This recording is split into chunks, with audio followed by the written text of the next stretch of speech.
I was experiencing almost daily panic attacks, chronically exhausted, lots of brain fog. I was experiencing burnout. When I graduated, I started working as a product manager in London. It was definitely a dream job. On the surface at work, I couldn't have been doing better. I was promoted very early in my first role. I was moving up the ladder at a speed that I felt was representative of the amount of work I was putting in.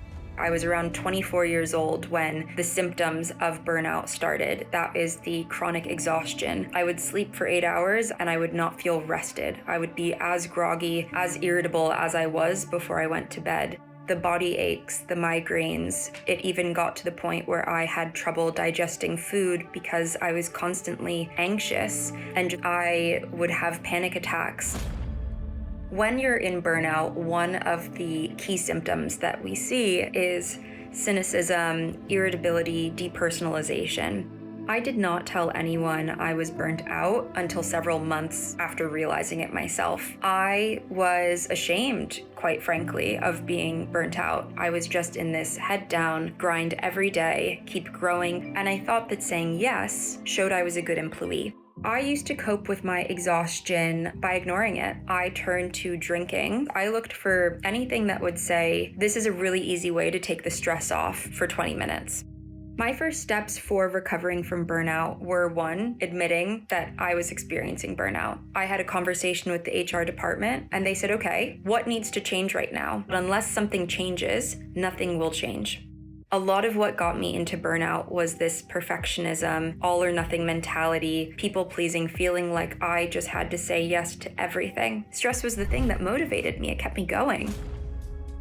So at first, sitting and being still, it's going to be uncomfortable. My recovery process was probably around 6 to 7 months. I got really into fitness. When I was going through my burnout recovery process, I started weightlifting. And by pushing the stress out of my body, that was now the remedy for a stressful day at work, rather than the glass of wine that I would have originally turned to. I completely changed the way I approach stress management and wanted to start teaching that. I decided to found what's now called the RPP method, and that is resilient, primed, and purposeful. Those are the 3 words that I really focus on as I'm working with clients. Coaching has been the thing that really helped me understand where I wanted to create value in this world. And as soon as I saw the need for this kind of service, as soon as I had hundreds of messages, I knew my path was to pursue this. I left my corporate role to go full-time with my coaching business. The addition of regular fitness and weightlifting, now that I haven't drank for almost 2 years, my body is also just primed to perform better now. When our brain is happier and the body is happier, now, years later, my mental health is in a place where I'm proud of my ability to be honest with myself. I'm able to have and sit with feelings rather than suppress them. I am seen, are you?